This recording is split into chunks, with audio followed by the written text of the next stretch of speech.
Hello, everyone. This is Christina Barr, and you're watching Black Tea News.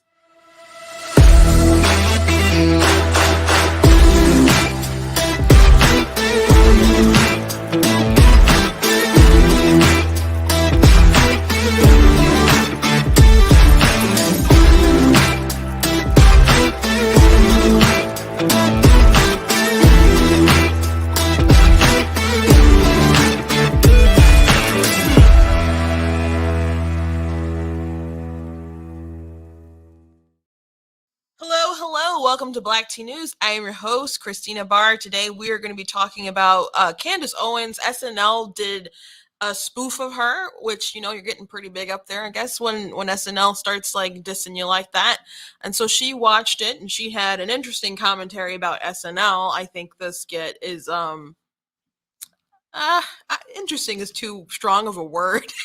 There was a joke that I maybe thought was funny, but it's, I guess the most interesting commentary is how they create caricatures of, or try to create caricatures, but their view of conservatives and people on the right are already like caricature based because they don't really take time to truly understand their opponents. So it really makes comedy really bad.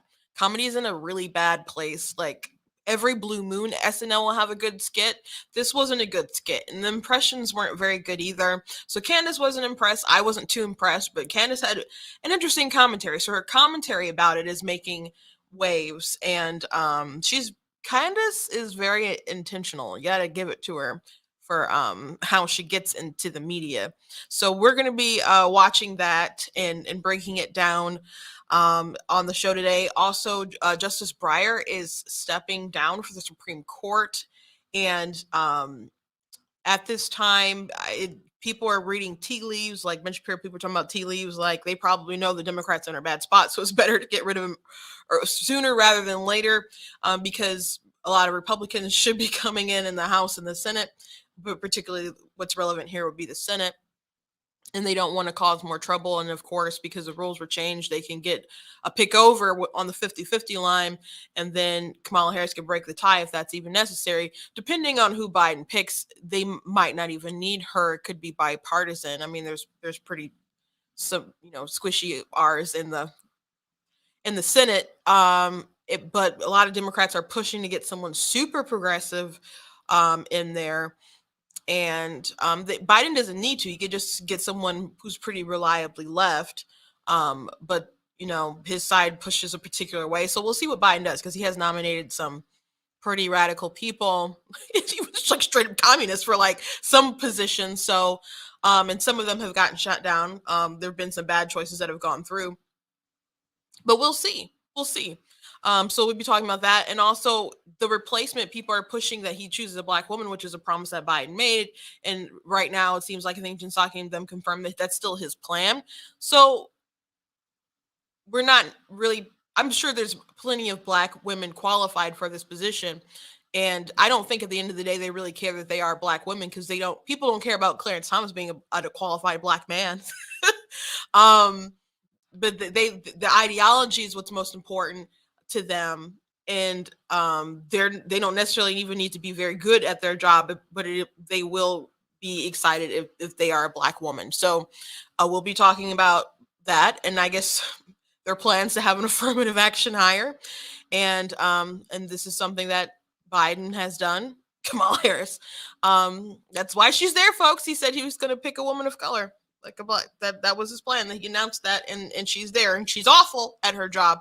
So we'll be discussing that as well. Also, Neil Young took quite a gamble with Joe Rogan and Spotify, and it did not pay off for him. And so we're going to be talking about that. And also, I want to revisit this Peter Dinklage Disney dwarf situation. He was upset about Disney and their portrayal of the Seven Dwarves, and he said they're so progressive, as in getting rid of a white character, as Snow White is posted and has traditionally been, and casting a Latina woman. And they're like, well, they got dwarves living in a cave. So I talked about that yesterday. I just did a TikTok about it, and people are like engaging. And so it's in my head, and I want to talk about it. And this is my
Hello?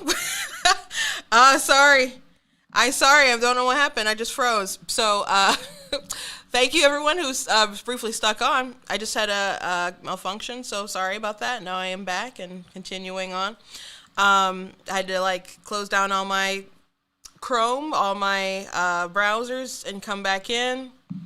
I'm not sure what happened. I just had an issue, but anyway, we'll be talking about the Joe Rogan situation and also the situation with Peter Dinklage, because on my mind I got the platform for it. So really quickly before we jump into everything, I do want to encourage you guys to go to blacktnews.com, check out different content that I have on the website. Please check out different articles that I've written. I dropped the one the other day about being pro-life and why if you're a Christian, that's why they believe what they believe. And I don't usually use my faith to argue that point, but a lot of pro-choice people want to dunk on Christians for some reason. So I just laid out a pretty expansive guide. Well, yeah, it's expansive enough on different topics and reasonings on why it is the way it is. And you can debunk them and then get back to the science and the rights, because I do believe it is a rights issue and it's affirmed by science as well. So that's how I argue it. I also do have different merchandise on the website you guys can check out, like the goat hoodie that is super comfortable, super warm. This is what I wore at the March for Life. I do have it in different colors. You guys can check that out. This Denounce White Supremacy, Defeat Joe Biden shirt I got on there. I voted for Trump. All I got was historic peace deals, border security, all that other good stuff, and the lousy t-shirt. And I'm not the victim you're looking for, so that's some of them. Also, you guys can check out different books that I've written as well. I've talked about Super Kid a lot. That's my chapter book that I have. I do also have a historical fiction fantasy book if you guys are like into Civil War stories, like that era, but if you can imagine like X-Men powers. So it's a really cool series. I love all my books, but these are like my babies. So you guys can check that out. If you go to blacktnews.com and hit the merchandise, there is a link that'll take you to my book website. So you can find all that at blacktnews.com. I do want to thank Breyer Michigan Pack. I'm in their studio today. If I say something today that triggers you, they don't care. I don't care. It doesn't work like that. They just are, want to uplift conservative voices. So I do appreciate being in the space and having this partnership. And Black Teen News has grown a lot since I started in this studio. I'm about 11,000 followers on TikTok away from 100,000. So very excited about that. So I do appreciate Brighter Michigan Pack. But again, if I trigger you, no one cares. You just got to get a black tea mug and just cry all your leftist tears inside of there. So I do want to start off with a meme. I do have a meme for you guys today. So it is from George Alexopoulos, who is one of, I do like to show his comic books. I don't have a comic book for you today, but he did have a tweet that's relevant to the topics of the day. He said, breaking, Clarence Thomas announces he is now the first black female judge serving the Supreme Court, allowing Joe Biden to make a nomination based on qualifications rather than novelty. Oh, I love his unamused face. Oh my gosh. I love it. So funny. So that is the talk. So Justice Breyer, and there's I've heard that he did not want to announce it and it was leaked and he was upset, but that he plans on retiring. So that was all the buzz last night.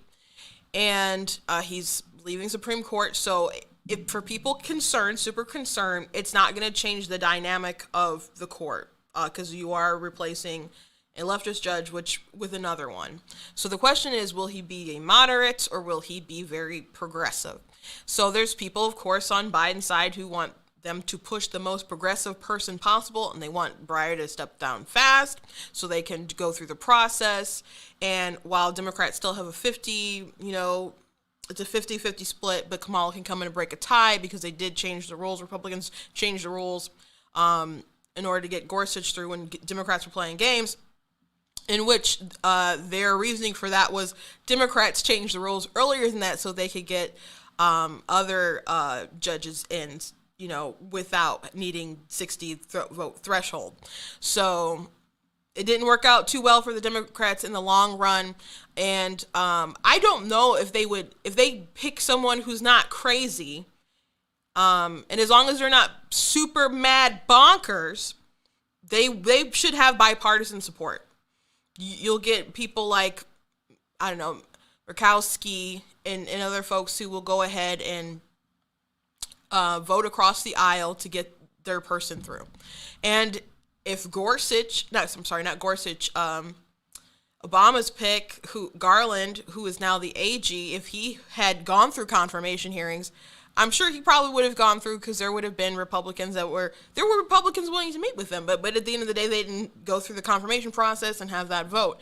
But if he would have, he'd be on the bench instead of Gorsuch, which would be a nightmare, because everyone was touting him as this. He has all these great standards and morals, and he's just so good and he professional, and now he's attorney general, and he's got a lot of issues. We have a lot of issues with him, and the school board meetings, and the parents, and the targeting, and other things. So he's kind of a nightmare.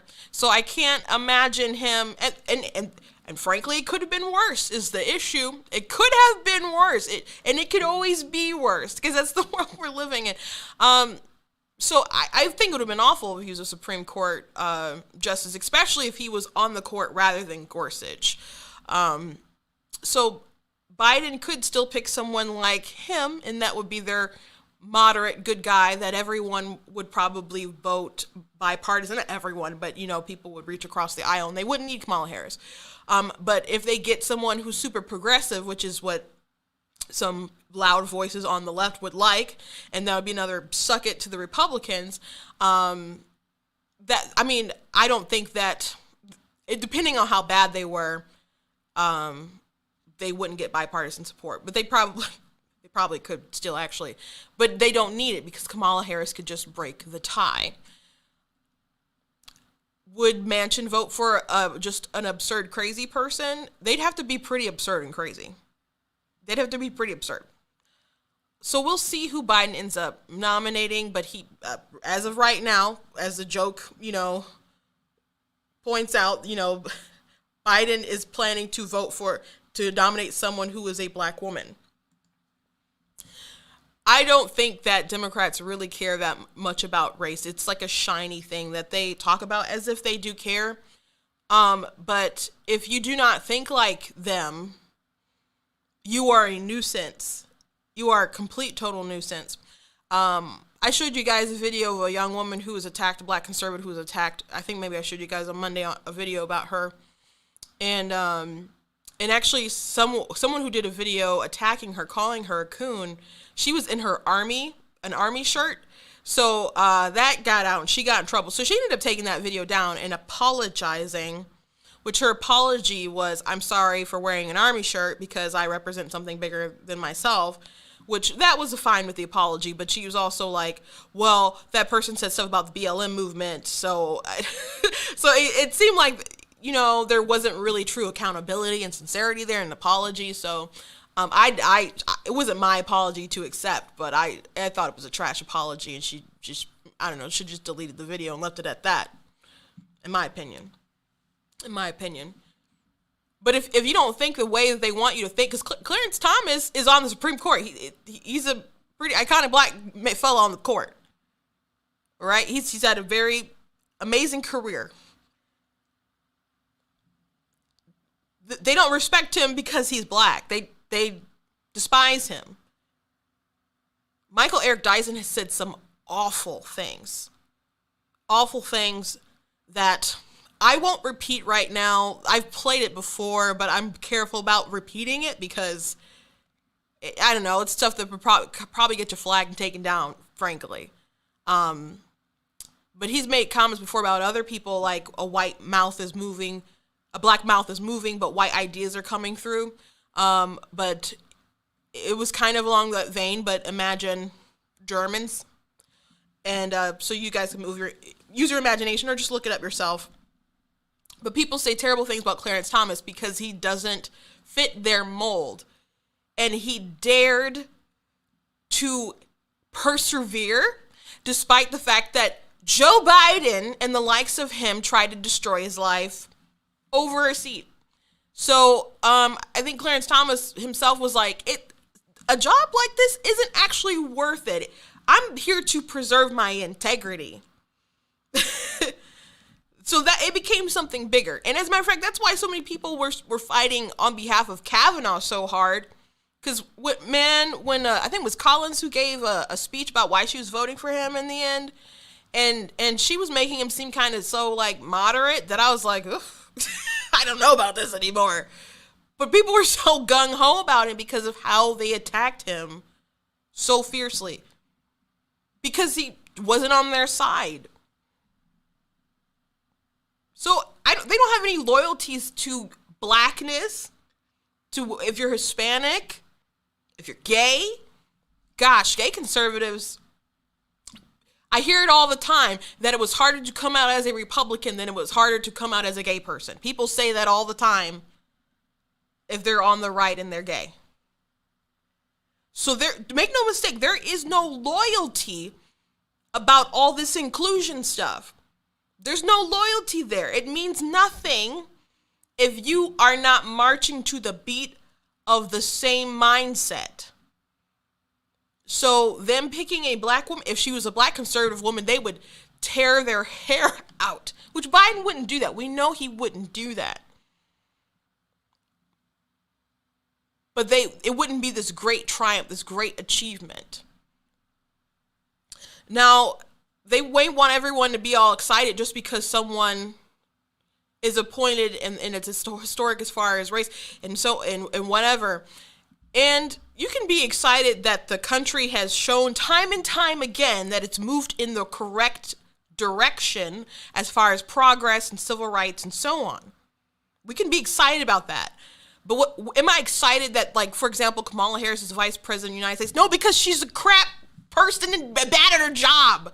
I'm not going to be excited as a woman of color that there's someone else who's a woman of color doing a crap job. I'm not excited about that. I'm excited that the country has made a lot of progress, but it's already made a lot of progress. We've had a black president, for crying out loud. We had a black president, and people hope that after that, like, we could get over a lot of stuff. But no, they just went to just arguing about microaggressions and making up stuff. And I'm not saying that racism and other stuff, there aren't things that exist. Don't get me wrong. Don't get it twisted. People come at me every day saying racist garbage. Those are folks on the left. But they think it's okay because I'm a conservative. So I just don't buy all this stuff, all this fanfare, all this excitement. It's not real. It's not sincere. So, just for your peace of mind, I don't think it's not going to shift the courts. If he picks someone astronomically insane, they could still probably get through. I mean, unless they were like Sig Heil or flat out communists or something, they're probably going to get through.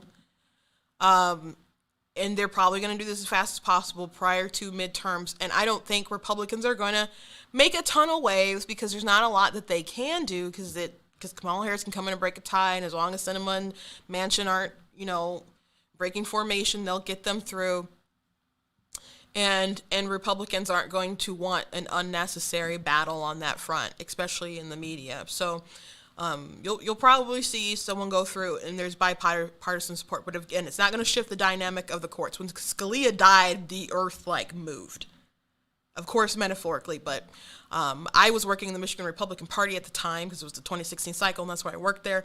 And the RNC chair, Ronna McDaniel, was the chair at Michigan Republican Party at the time. And so I remember her, I think I was shooting a video, and this was kind of, and I don't think she said this on camera, but I think she was talking like in between like takes or something, and she said when she was out to dinner when they announced that, and she just turned to her husband and was like, I am concerned for our country. And so many people were, and that shifted the conversation of the election. And so people would go campaigning, and even though there's a lot of people who didn't like Trump, especially after the Hollywood Access tape and the locker room talk and all that stuff, like there were some emotions running high. they could still say Supreme Court, Supreme Court, Supreme Court. I remember Bill Schuette, because I was like on the bus tour, and he was Attorney General at the time, and he kept saying Supreme Court, Supreme Court, Supreme Court, everywhere. That was a huge talking point and became like a single issue for a lot of people. And of course, the rest is history. Trump got in, and when and so people didn't believe that he was going to stick to his list. He put out a list to assure people, like, what kind of person he would pick, and he did pick from that list. And then Ben Shapiro, who wasn't necessarily, he didn't like Trump. He's not a never Trumper, because never Trumpers are still crazy. They're still deranged. But he actually wore a MAGA hat and was like, I'm glad to be proven wrong. And I was glad that people took a lot of gambles and risks on Trump, because he wasn't, he could say something and people can kind of try to understand his character from his years with TV and other stuff like that, but you didn't know how he would govern. So a lot of people took a risk, and it paid off. And I'll never forget that night when he announced Gorsuch. I was, the TV was on, I was about to leave to go out somewhere, and I had my coat on. And as he was announcing it, I stopped and watched it, and I just had little tears in my eyes. I'm like, we saved the country. And it was so intense. And I remember liberal friends from school being so angry, they stole this seat. And I'm like, we ain't steal it, but we saved the darn seat and the nation. It was such a huge deal. But Breyer retiring, this isn't that. This isn't that. If someone else, there's an unexpected death like there was with Scalia, you'll feel the earth move. But this ain't it. This ain't it. So hopefully Biden doesn't pick somebody super crazy, and he's tried to govern. Well, the pitch was that he would be moderate. We know that's not true, and I always knew that wasn't true. You could look at some of the people he was hiring on the campaign, and I'm like, I know how this is going to go. I know how this is going to go. But people didn't listen. People didn't care. People were gullible, or people just lied to themselves because they wanted to get rid of Trump. I'm curious how far left he'll go, but you can bet he's going to pick a black woman. You can bet he's going to pick a black woman. He's into the diversity hires, and people find that offensive if you say, hey, they're a diversity hire. But he literally, when he was talking about picking he said he would pick a woman for VP. And then he made so many blunders on the campaign trail, like the "you ain't black" comment and other stuff like that. There were black activists who got together. Charlemagne was one of them from the Breakfast Club, and I don't know who wrote the letter, but a bunch of people signed on. And basically, they were like, "If you want support, you need to pick a black woman as your VP." Period. And he picked Kamala Harris. And there were other women in the running who I thought probably would have been better, at least them campaigning and stuff too. I think Kamala had a lot of, first of all, she wasn't likable. She didn't even she couldn't have won her primary. She dropped out before, she got humiliated in California. She just couldn't pick up enough traction. I know there's some stands out there right now clutching their pearls and their chucks. But she just didn't have a lot of traction. And she has a lot of baggage, and she's just so insincere. I can't stand Kamala Harris, and people can see how bad she always was, sort of. It's one thing you're watching something and she says a sound bite and there's a clapping seals. We're like, yes, queen. But to actually perform, she ain't it, guys. She ain't it. I want Biden to hold on for dear life just so she will not ascend. So hold on, Joe, for another 3 years, please. She was my least favorite out of all the people that they had. Honest to God, my least favorite. And I'll never forget when she asked, when they had the press conference during the Kavanaugh thing, and Christine Blasey Ford, had her allegations, and Kamala was like, I believe her. I'm like, you're like a prosecutor, and she didn't even testify yet, and you just, you didn't hear his story, her story, but you just announced that you believe her. And she stands by this, like, the Me Too thing happened, and she's like, we're just gonna believe all women. And she even, like, said she believed Joe Biden's accuser. But she still is vice president, is she not? She still stood for him and voted for him in the election. That's something. That's something. Really something. And then she asked Kavanaugh, did he believe Anita Hill? A lot of people didn't believe Anita Hill. My parents weren't even Republican at the time, and they didn't believe Anita Hill. But can't stand these folks. I didn't mean to talk about that quite that long, but I got riled up, guys. Got riled up. So let's move on. I want to show this. Let me talk about Joe Rogan real quick. And Neil Young, because I actually don't have a lot to say. I have no idea who Neil Young is. I don't know any of his music. I feel like, you know that scene in Infinity War when Wanda shows up and she's like, you took everything from me, and Thanos is like, I don't even know who you are. That's what it's like for me. And I know he's an extraordinarily famous folk singer, folk rock or something. But the story is that he went to Spotify and said, hey, you can have my new music, or you can have Joe Rogan.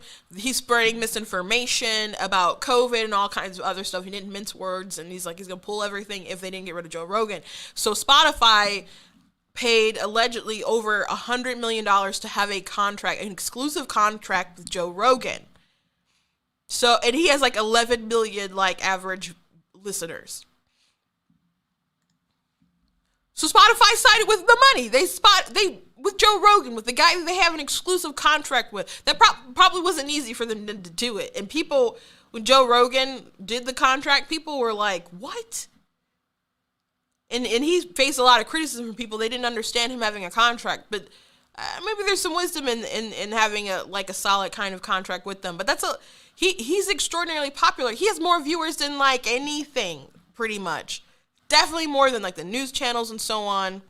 And he's not like a right winger. People try to paint him like that because he has conversations with Ben Shapiro and Jordan Peterson and people like that. But he has conversations with everybody about all sorts of things, not just politics, about sports, with other comedians. And they talk about so many things from a range of issues, of random stuff. I found out some really random weird things listening to Joe Rogan's show. But they hate him because he's inquisitive. He asks questions. And that's like a thought crime. The fact that you think, that you ask questions. As a matter of fact, let's go back in time a little bit on the campaign trail. When the You Ain't Black comment came up, Charlamagne was like, the reason why Joe Biden said that, and this is why it's so funny to me, people find it really offensive, and it is offensive, but it was also hilarious. It was also hilarious because it was like the end of the interview. And Charlamagne said, they were like, well, time's up. And he's like, oh, no, you can't do that with black media. And they make some kind of other like light comments or whatever. And he's like, okay, Joe Biden, I'm looking forward to like seeing you again. And I got more questions for you. And a normal person would have said, I'm looking forward to it, Charlamagne. A normal person would have said that. Joe Biden says, you got more questions. Well, if you got trouble deciding between me and Trump, you ain't black. And then Charlamagne said, it ain't got nothing to do about Trump. It's, it's about what's best for my community. So that was a good response. And I don't know how Charlamagne has good commentary from time to time, but I don't know what really is going to take for him to pull the lever in the other direction. But he did make a comment like bring back Trump the other day. He was joking-ish, but he was like, at least we know where we stand with Trump. We don't know what these jokers and these liars. So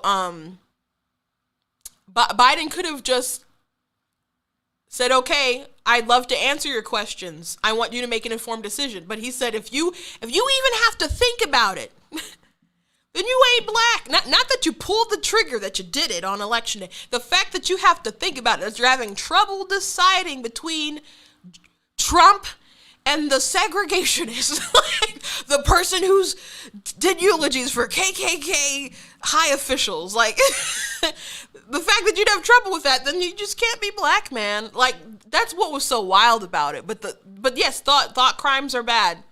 Thinking for yourself is bad. So that's really the problem with Joe Rogan, that he asks questions and he brings people on that they want to silence, like Dr. Malone.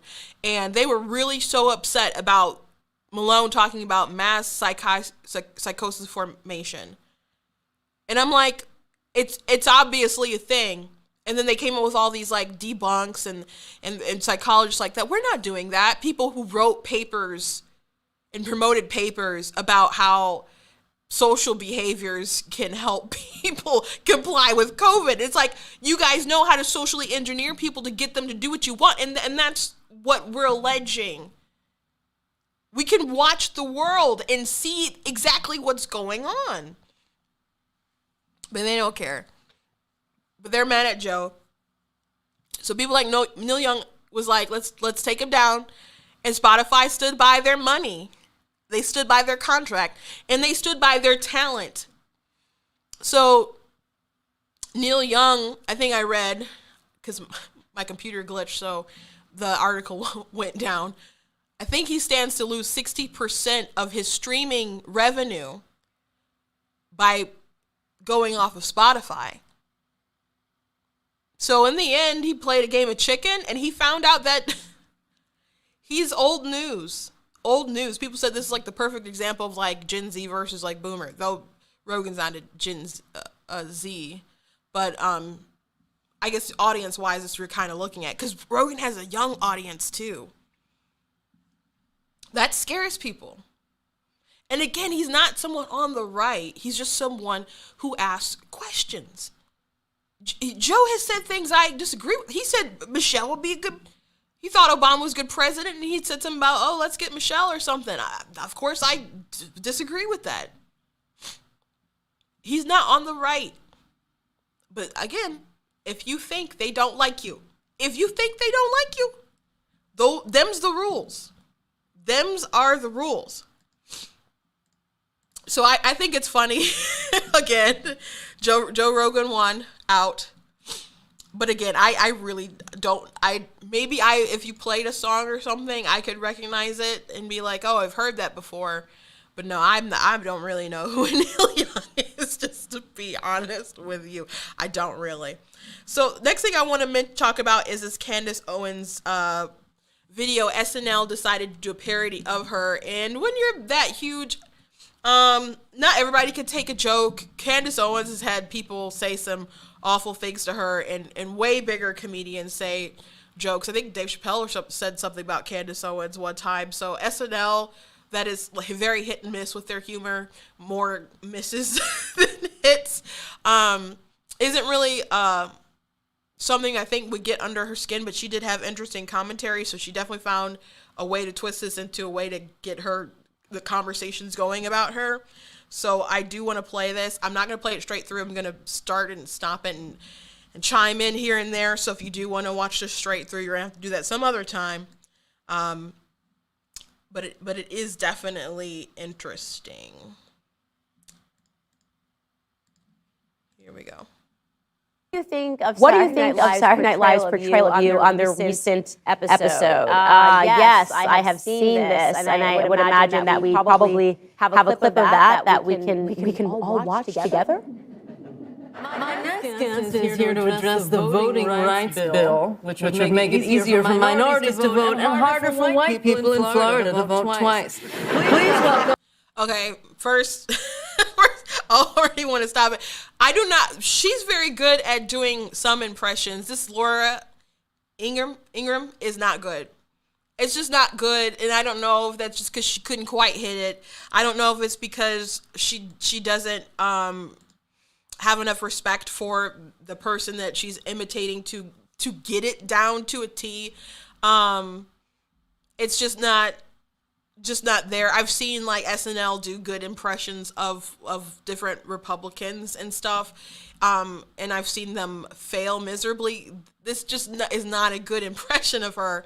And the first joke that they had about making it harder to vote for Black people, of course, that's just blatantly false, and racist, because the same rules apply to everyone. It is not specifically race based, but those are the talking points that they continue to push out to get people emotionally charged. But hey, Black people have IDs. You know, we can look at calendars.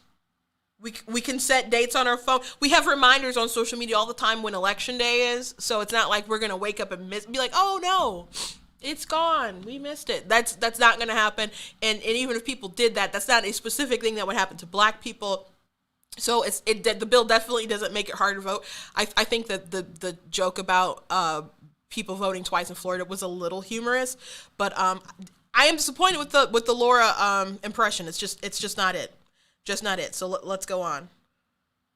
My one Black friend, Candace Owens. Martin Luther King would have voted for Trump. Hello to you too. So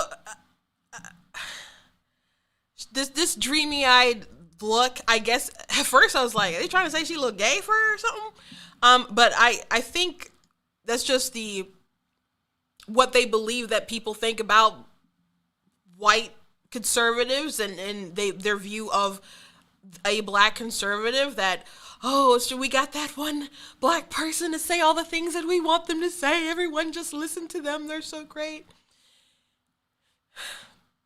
And there are people that do appreciate, like, when I come up here and I say stuff, and people have said to me, I'm so glad you're saying stuff, that kind of stuff, because if I said the kind of stuff you say, someone will call me racist, which is absolutely true. It's absolutely true. People will call you racist, and they want to call you that to make you chicken out and not continue the conversation. That's why they call you that. But this particular person told me this. I just looked them dead in their face, and I said, but they call me a coon and a sellout. And it was a little awkward for a little bit, and I'm just like, if you stay silent, I'm just going to be, like, outnumbered, and they're just going to keep tagging me. And, you know, it would be better if we all just said, you know what? We're not going to do that anymore. We're not going to let you just try to shut us down with your meaningless insults. And we're going to continue to talk about the facts. And if you don't want to have a substantive conversation, then you can feel free to leave. But I'm not going to stop speaking facts. All right? So we all need to stand up and do that. But this doughy-eyed Laura thing, it's they're portraying a caricature, and it's comedy, and they're supposed to do that. But I think where they fail and where they're having such a hard time right now is that they don't like the people that they're trying to imitate enough to create a good representation for comedy. So they're making a caricature of a caricature. So that's why a lot of their jokes and stuff don't land very well. And I can laugh at jokes. I can take a joke, but when your joke is just like a blatant lie, like humor is supposed to have, can be untruthful because it's an exaggeration. It's not just supposed to be a flat out lie. It's not supposed to just be a flat out lie. And just that kind of joke is misinformation. And they probably don't think it's misinformation. They think it's probably true. These writers at SNL, they probably think it's true. And, you know, and that Republicans know it, and they're like, how, we're not going to let these Black people vote. And, like, that would be funny. And that is the joke. And their audience, ha-ha. But it's just not true. It's just not true. Liberals try to make everything about race. To quote the only words that Martin Luther King ever said, I have a dream. That's it. End of quote. Nothing about money or jobs or schools, unless you count his tombstone, which says, great job, gang, racism over. So, Candace will have a lot to say. I did watch this clip of her responding to this portrayal of her. Mostly, she doesn't like that they're portraying her as if she's dumb and stuff. But I just wanted to chime in and say that liberals are obsessed with race. And what did we just talk about? We talked about how Joe Biden is going to pick a black woman for the Supreme Court. Like, I'm sure that she will have qualifications. I'm not sure if they're going to meet to the standard of the Supreme Court. Sotomayor, they're like, I'm a wise Latina. Like, that's why she was picked or whatever. Yet, you know, they're ruling on the OSHA cases and stuff, and she thinks there's like 100,000 kids on ventilators or whatever it was. Just blatant misinformation. I don't know who she's watching at night, whether it's Maddow or Reed or whoever, but just like blatant things that you could just find out that you'd want to be well studied of before like mouthing off things are just so rapidly untrue.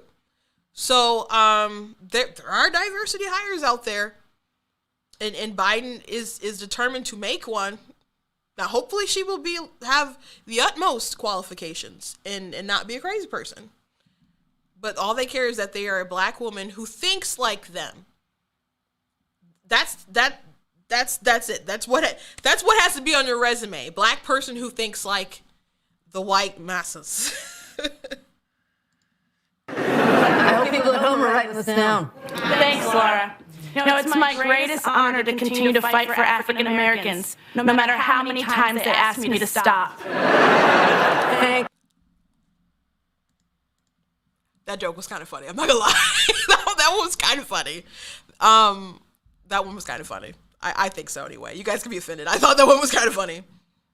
Thank you, Candace. You know, first and foremost, I was just like, I feel like you could pick somebody that looks a little bit more like me. But to me, it's interesting to kind of consider what's happening here is, first, I don't know why the depiction is of Candace Owens being stupid. So you have a black woman that's willing to portray another black woman in a stereotype that we're stupid and uninformed and that we're puppets, to white Americans. The great irony being that the Saturday Night Live writers is a predominantly white writing crew. Which means that this is directly something that a bunch of white people sat around in a room and decided to write, mocking black people that ordained the thing for themselves. So she's right about that. She's right about that. So this is what's great about Candace, that she does. Sometimes there's a tweet or something, I'm like, I don't know about that, but Candace, she definitely knows how to make the moment her own. So they made this joke. She was asked about it on her show. Of course, she put it on her show. They all watched it together, and she has this commentary. So now the commentary is her commentary on this and talking about this young black woman and this young woman who's mocking Candace. And so now she's turning this commentary about how people like us, and I've been called the Candace Owens, a little Candace by people multiple times, which I don't understand because I'm definitely bigger than Candace. Candace is super. I haven't seen Candace in person. My sister has met Candace. She's so very tiny. Very obviously, you can look at her and tell she's skinny. She's so very tiny. So I would definitely be big Candace if I was a Candace. So I wouldn't be a little Candace. I'd definitely be a big Candace. And we stand next to each other and look like the number 10. And I'm so large compared to her that we would be like in different font families, in my opinion. So but those are, Candace Owens is so mocked and hated by the left that she is a racial slur. The name Candace Owens is used as a racial slur. People are called that all the time as with a negative connotation on apps like TikTok and so on.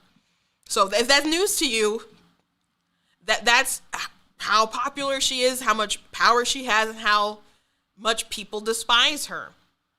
So it is interesting that she's calling out these people for thinking that we're puppets of these white people. I'm just pointing out that these white liberals come around in the joke room and they make all this commentary and they create something, and then they have their black actors come out and mock someone like Candace who thinks for herself.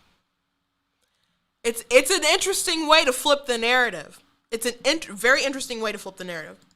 I think it's sad for the actress. I don't know who she is, but I think it's sad for the actress that for a small paycheck she would do that. I've seen this actress before on SNL. She's been there for a minute.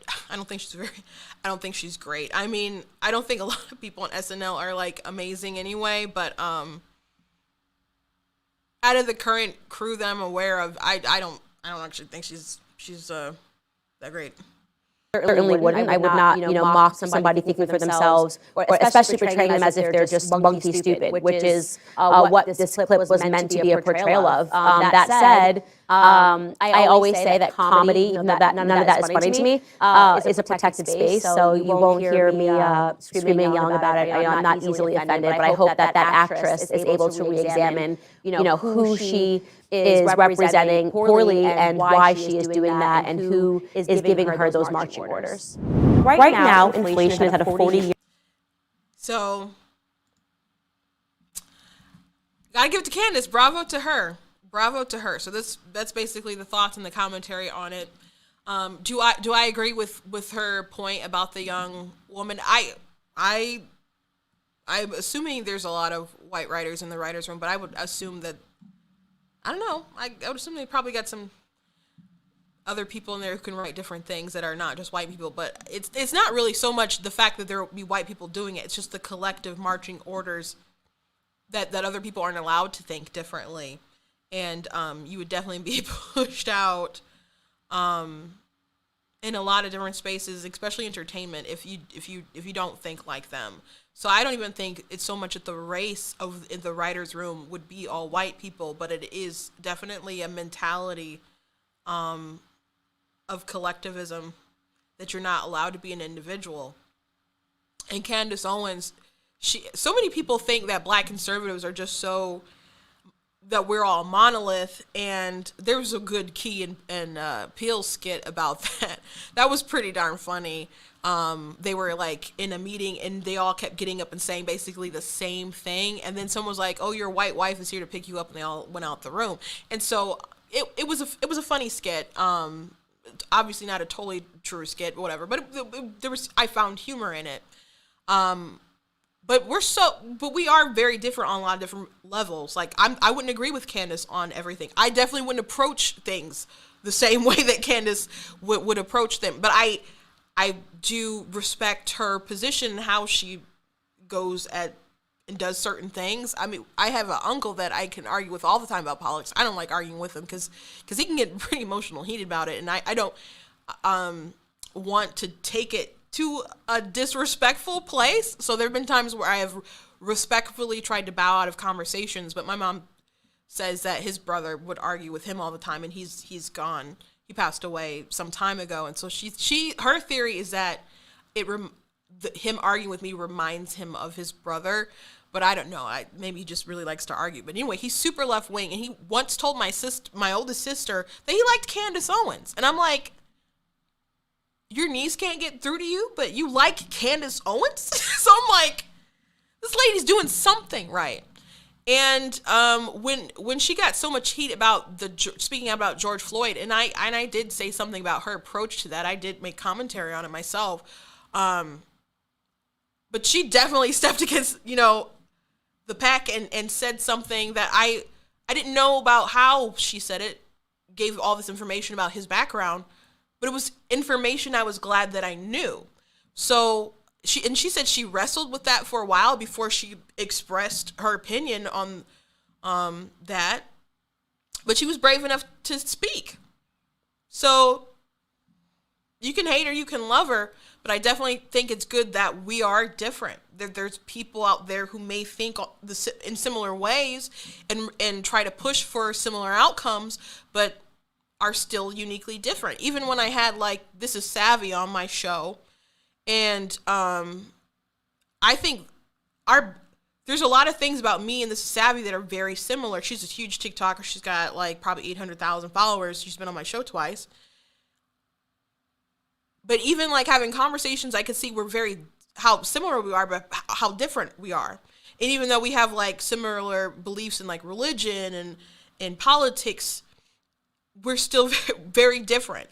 She lives in New Orleans and she likes to go around graveyards and stuff. I can write dark things, but if I went to visit her, we're not hanging out at the graveyard. I'm not doing that. So there's just so many things that are different. And even though we both have similar faiths and stuff, she had a time when she wasn't following. I've been in the church my whole life. So there's just so many ways that we can be different. So many people try to keep us chained and shackled in some kind of similar formation. So if you're someone out there who just is like, oh, you guys are just all Candace Owens wannabes or lookalikes and whatnot, I just think that's such a small-minded way to view people. People are so complex. Even in my household there's 7 of us in my family, and we're all very similar.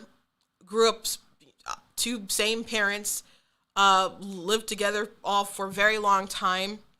Grew up in the church faith. We're all ordained, actually. So there's a lot of similarities. We all did music together, but we're all so different at the same time. So if you can find such complexity in maybe your families, even though you're like in this basic growing up in the same petri dish, why would you think that because there's 2 people and they're black and they vote the same way that they're all robotic in their response? So, I thought that was a miss with SNL.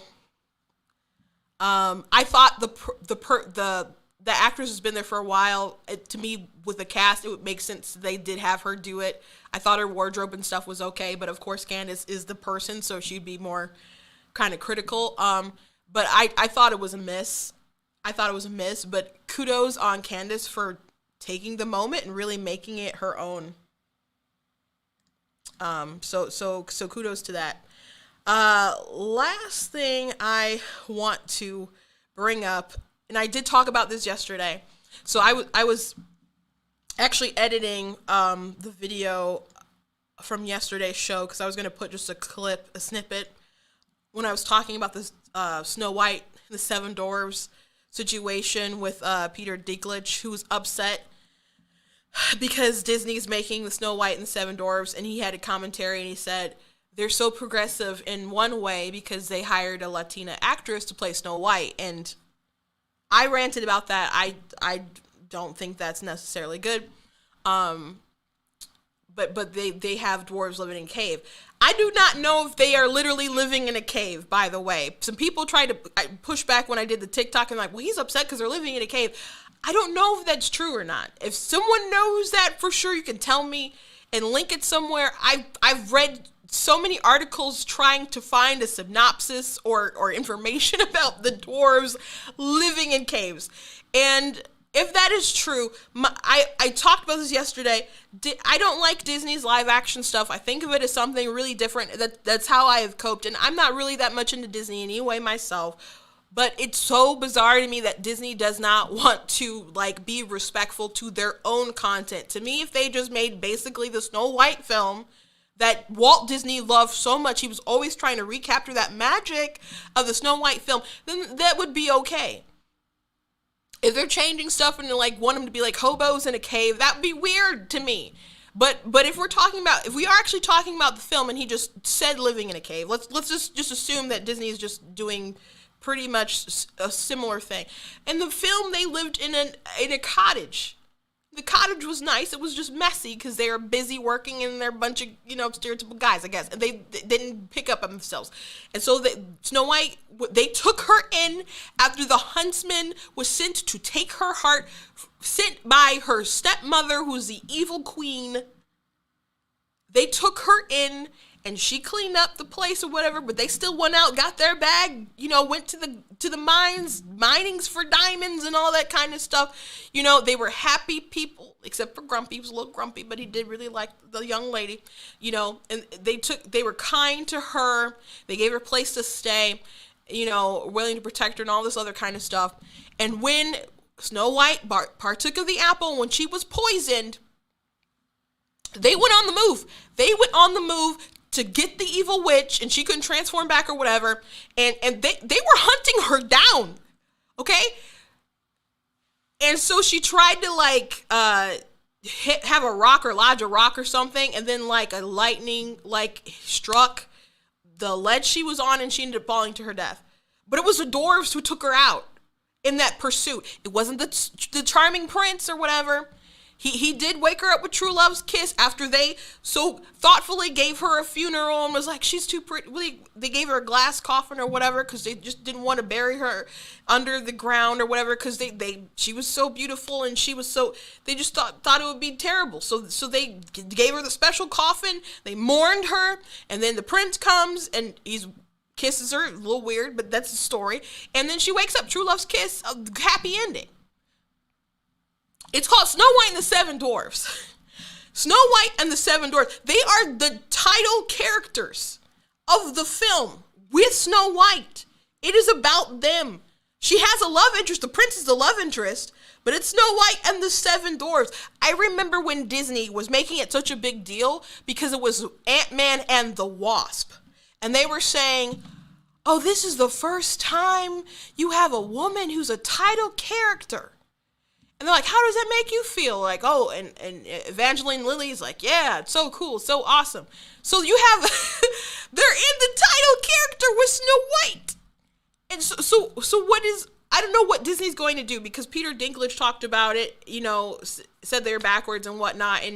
And so they're like, well, we're going to work with the dwarf community and try to do something that's progressive or forward thinking or sensitive and whatnot. So I don't know what they're ultimately going to do. But when the Charlize Theron movie came out, Snow White and the Huntsman with Kirsten Stewart, that film that she cheated on Robert Pattinson with the director, that film, they had dwarves in the movie, but they didn't have like real dwarves. They used actors and they like digitally put them on small bodies. And there are people who are upset about that. So it's like, do you want real dwarf actors in there, or do you want them to be like little digital people, or do you want just short men? Like once upon a time, I think they were like just shorter men. I'm not sure what the solution is here, but when people are so focused on being woke, what if the solution is that we're just not going to do dwarves and that they make them some kind of enchanted other creature like talking beavers or something? So people will lose out on those jobs. I don't know what the end goal here is of the wokeism. But I also pointed out that other people, when conservatives bark, Disney doesn't care too much. They don't seem to care too much. People were upset when Gonzo on Muppet Babies was in a dress. But I don't remember Disney being like, oh, we'll be a little more sensitive to the I don't know, traditional families values crowd. That didn't happen. Didn't happen. But Peter Dinklage is a big actor. He's a big actor. He's a different sort of soapbox, I guess. I don't know where the end result is. And so people were pushing back and saying, well, he has a point, because if they're going to be progressive with changing Snow White, then why not be progressive with the dwarves? What is a progressive answer with the dwarves? What is the answer? Because in the film, they are portrayed as the heroes of the film. Someone left a comment and said, and I don't think they meant this to be too antagonistic or anything, but they said we deserve to have like stuff where they're not making fun of short people. People are always going to make fun of short people. People are going to make fun of people who are too tall. People are too fat. People are too skinny. You can't like get rid of that. That is life. People will talk. People are mean.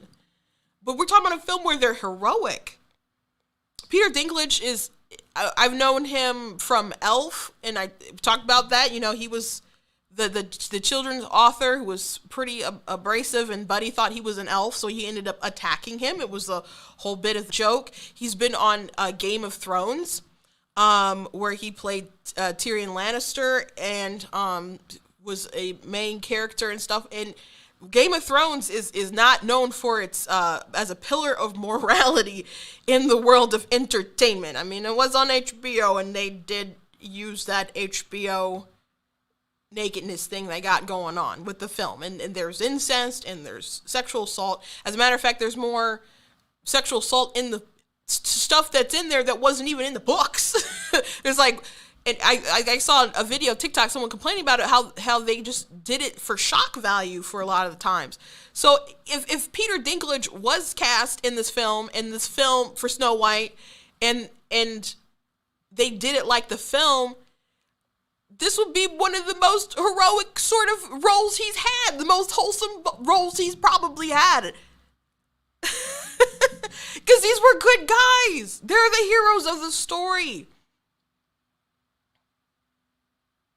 And then once upon a time, they like took the dwarves, like, you know, coolness up a couple notches, and they were like really fighting with Snow White and stuff against like the evil queen and her forces and stuff. And they weren't actually human, really. They were like hatched from eggs, and they're fairy tale versions versus like their real versions, because in the show Once Upon a Time, they're all like sent to the real world and stuff, and so everyone has like a normal human counterpart. Like Jiminy Cricket, he has a human version of himself.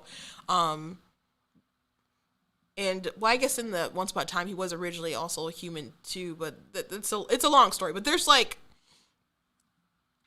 in they have like bigger noses and other stuff like that. They look a little different when they're like in their fairy tale world, in their dwarf form, versus like when they're out in the normal like Storybrooke version. So Disney can find a good compromise, but I'm not sure what woke permits. I am confused. I was heated like an hour ago thinking about it. I'm like, this is so dumb. Like, it's like, are you trying to ruin jobs for people? I don't know. What do you want Disney to do? What is a progressive answer for Snow White and the Seven Dwarfs? Because looking at the film or thinking back on it, I haven't watched it in a long time. I did really like the film when I was a kid, and I had Snow White dolls and dwarfs. I had the dwarf dolls. But looking back, and I was watching some clips of them, these guys were the darn heroes of the story. So if that's not progressive, what is the progressive solution? To just not have them in there, or just make sure that all of them are black and disabled? What is the answer? What is the answer? Now, I also want to address Snow White being this Latino young woman. Now, she was just a star in West Side Story. I hear that she's a great singer. I haven't heard her sing. And she's probably a darling actress. I don't know. I can probably do the role fine. But of course she's not white, and traditionally Snow White, skin is white as snow, or pale snow, whatever the line is. And I'm not saying that she's not qualified as far as her acting chops or vocal chops, but as far as like accurate character representation, Disney can do what they want to do, but we know they've missed the mark here, and we know why. So people can say it's to be progressive and it's for inclusion, but I don't really buy that. And I already talked earlier about how I don't think they ultimately really care, because at the same time, if you don't think the way that they want, they don't respect whether you're a woman or you're black or gay or you're disabled or whatever. You have to march to the beat of their drum. Just being black is not some kind of virtue for them. Just being Hispanic is not a virtue for them. As a matter of fact, Nicole Hannah-Jones, after they found out how many Cubans voted for Trump in Florida and places, she's like, well, they're not actually like really Hispanic. They're like white people, actually. I'm going to write an article about it. Like, they whitewash anything that is not what they dictate as acceptable. So I don't really think they actually care that much about race and stuff.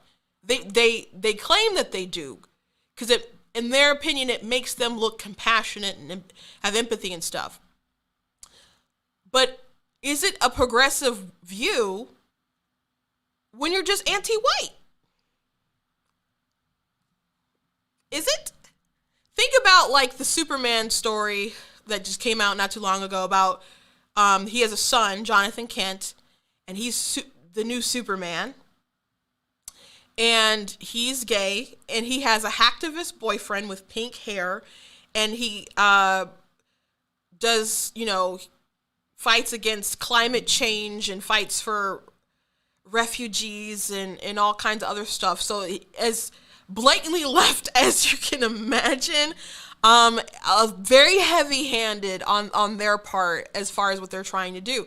And in an interview, they said, it seemed like if we had another straight white man, it seems like a missed opportunity. Okay? I understand inclusion and wanting inclusion and having a lot of diverse characters. I have a lot of diverse characters and content that I create, okay? So I understand that, and I understand people getting excited because they actually look on the screen and there's someone like that. I understand that that is a real thing for people, okay? However, there's a difference between doing that and just being blatantly anti-white. Because when you say it'd be a missed opportunity if we had another white straight male in there, what is your animosity toward white straight males? It's like, do you not even understand what is important about Superman if that is how you reduce characters like that? If you reduce them just down to their skin color and who they sleep with?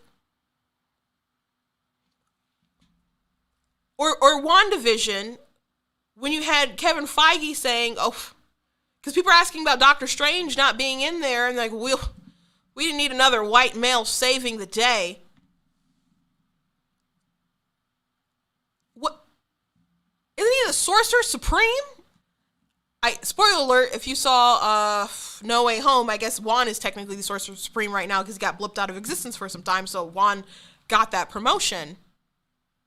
But at the time, everyone's like, Doctor Strange is the Sorcerer Supreme.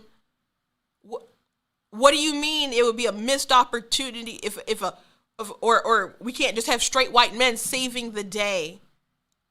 As if Wanda wasn't the bad guy of that film. She like had a town kidnapped. She was the bad guy. Okay? It wasn't Agatha all along. It was totally Wanda.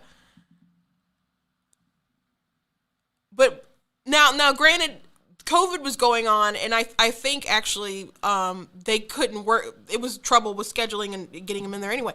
But to just outright say something like that we can't have a white straight man saving the day or don't need another one saving the day.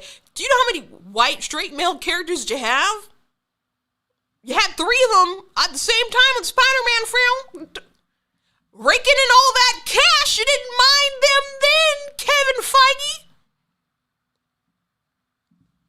As they pulled on your nostalgia heartstrings to get you in the theater. I don't mind inclusion, but I think it's good.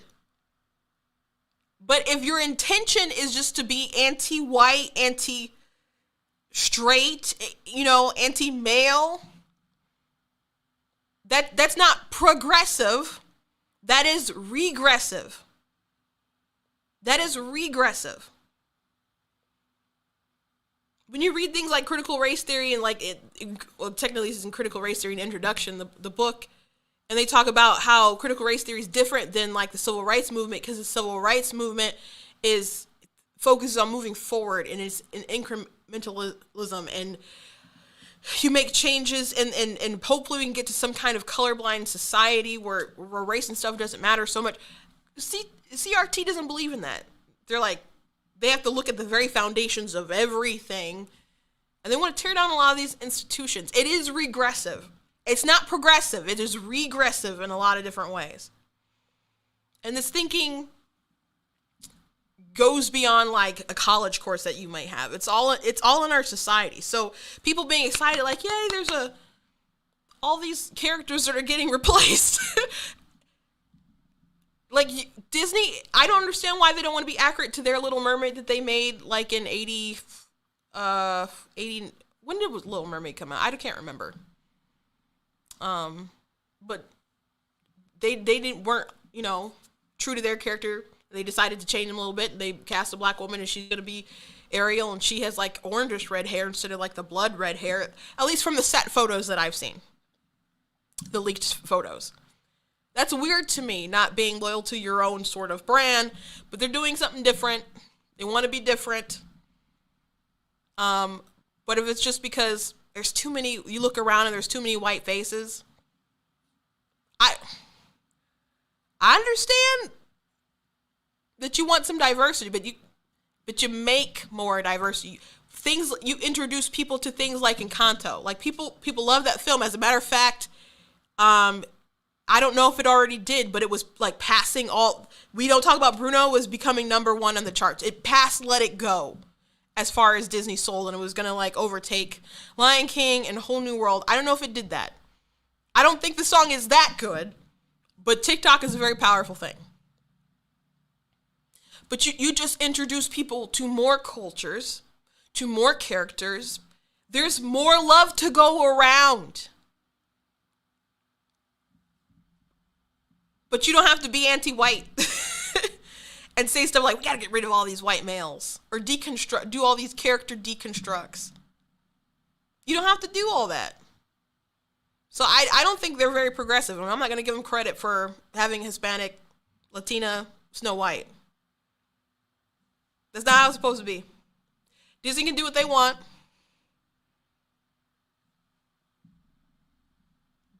But I don't think they're, on one hand, I see their intentions and how they can believe that it is noble. But at the same time, I think it's also destructive. That's my opinion. You guys can have a different one. But you're watching my show. That is it for today. I did go a little long. Thank you guys for watching. I do apologize for my weird glitch that I had when I froze, and I don't know what happened. But I do appreciate you guys hopping back on to watch the live, and all you guys who are now watching after the playback. And I just skipped a little bit ahead to get you here. Please make sure that you go to blacktnews.com, check out different content that I have on the website. If you do enjoy what I do here, you can go to blacktnews.com/donate to support. I appreciate anything that you could do, whether it's $10, $20. I really appreciate the gold sponsor that we had when I went to the Right to Life last Friday. There was a Michigan Conservative Coalition was the one who did that. So I do appreciate everyone who gave, particularly to that cause, but anyone who's willing and available to help Black Teen News grow. I appreciate you guys. Please make sure that you're following me on all my social media platforms on Instagram, TikTok, Twitch, YouTube, Facebook. All my handles are pretty much at Black Teen News. The only one that is different is Twitter, and that one is at True Black Tea. All the links are like in the description of the episode if you're watching this on Facebook and YouTube. If you do like to watch on Facebook, I do ask that you do also go subscribe over on YouTube, trying to get my numbers up over there. There's different perks that can happen for me once I hit different numbers. So please consider also liking me everywhere that you can, and also sharing. I do appreciate you guys a lot, and do also check out different merchandise that I have. Like I did mention my my book, my book series, Color of God's Eyes, and also Song on the Devil's Lips, which I do also do all my own artwork as well. So that's cool, in my opinion. I do also have another book that I'm going to release next month, on Valentine's Day, but I will, I don't have a graphic for that right now, so I'll talk about that maybe tomorrow. Maybe I'll talk about it tomorrow and let you guys know a little bit of information. But you guys can check out all my book stuff on my book website is ninjadustpublishing.com. But if you go to blackteennews.com and hit the merchandise button, there is a banner that will take you to that website where you can see all of my books that I have. Stuff for young adult, new adult, chapter books, all kinds of stuff. I do have a picture book also that I'm working on as well. Actually, it's written, but my sister's doing the illustrations for it. She's very talented as well. So thank you guys for watching today. I hope you enjoyed the show, and I will see you guys tomorrow.